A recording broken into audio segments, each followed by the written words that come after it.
Hello everyone, আসসালামু আলাইকুম। আজকে আমি আপনাদের জন্য খুবই মজাদার একটি রেসিপি শেয়ার করব। আজকে আমি আলু আলু আলু ডিম চপ আলু দিয়ে ডিম চপ বানাবো। এখন আমি পেঁয়াজ আর মরিচটা ভেজে নিচ্ছি। আর এখানে আমি আলু ডিম নিয়েছি, একটা আলু নিয়েছি দুইটা। এখন আলুটা আমি ম্যাশ করে নিচ্ছি। আপনারা কে কে ডিম চপ খেতে পছন্দ করে? আলু দিয়ে ডিম চপ বানাবো। ছোট বাচ্চারা খেতে অনেক পছন্দ করে, বিকালবেলায় চায়ের সাথে খুবই মজা লাগে।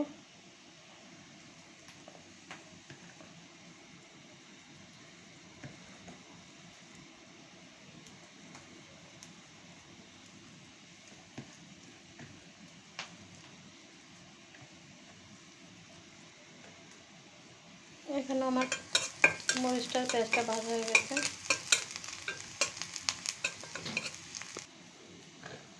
আলুটাও ম্যাশ করা হয়ে গেছে, ভালো মতো ম্যাশ করে নিচ্ছি।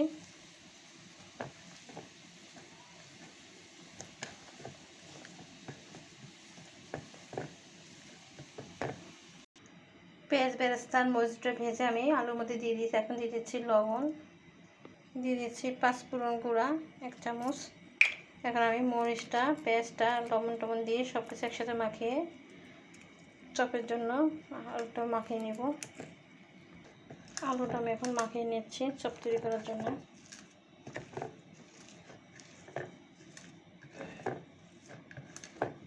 গরম গরম ভাতের সাথে অথবা বিরিয়ানির সাথে, পোলাওর সাথে চপ খেতে অনেক মজা লাগে, ডিম চপ।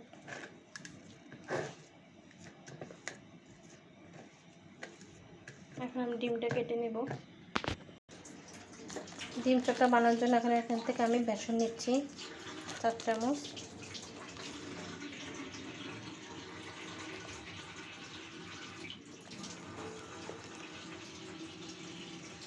বেসন এখানে আমি হলুদ গুঁড়া, পাঁচফোড়ন গুঁড়া আর লবণ নিয়ে এটা ভালো মতো মিশিয়ে নিচ্ছি। এখন একটু পানি দিয়ে এটা ব্যাটার বানিয়ে ফেলবো। এখন পানি দিয়ে এটাকে আমি একটা ঘন ব্যাটার বানিয়ে নিব। এখানে আমার একটা সুন্দর বাটার বানানো হয়ে গেছে। এখন আমি চপগুলি তৈরি করে নিচ্ছি। এখন আমি ডিমটা কেটে নিচ্ছি মাঝখান দিয়ে বরাবর।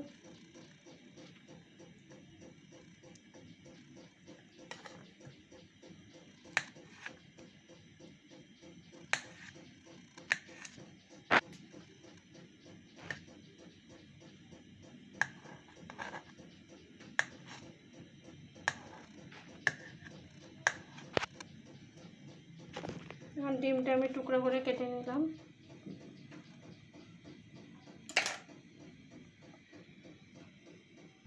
এখন আমি একটা চপ আপনাদের বানিয়ে দেখাবো। প্রথমে আমি একটা আলু নিলাম, আলুটা একটু পাতলা করে দিয়ে এক টুকরা ডিম দিব, দিয়ে আর একটু আলু নিয়ে আমি এটা ভালো মতো গোল একটা শেপ দিয়ে নিচ্ছি। এভাবে আমি প্রতিটা আলু চপ বানিয়ে নেব। সবগুলি ডিম চপ আমার বানানো হয়ে গেছে আলু দিয়ে। এখন আমি একটা করে এখানে আমি ফ্রাই প্যানে তেল দিয়ে দিয়েছি গরম হওয়ার জন্য। চপগুলি ভেজে নেব, ডিম চপগুলি। এখানে একটা চপ আমি বেসনের মধ্যে ডুবিয়ে নিচ্ছি। এখানে আমি 3টা ডিম চপ দিয়েছি ভাজার জন্য। আর এক পাশ ভাজা হয়ে গেছে, উল্টে দিচ্ছি।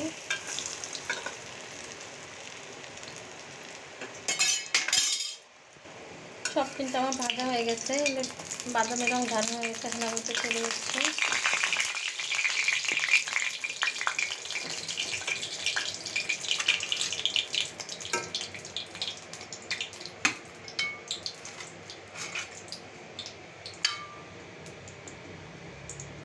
বাকি চপগুলি আমি ভাজার জন্য চুলায় দিয়ে দিয়েছি।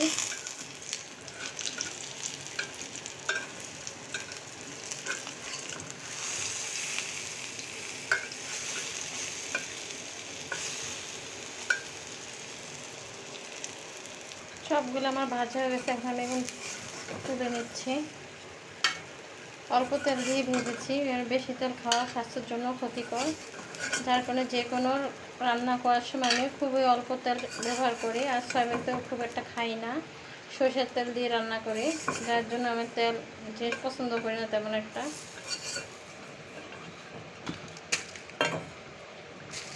সবগুলো চপ আমার ভাজা হয়ে গেছে। আপনারা সবাই ভালো থাকবেন। আজকে পর্যন্তই। আল্লাহ হাফেজ।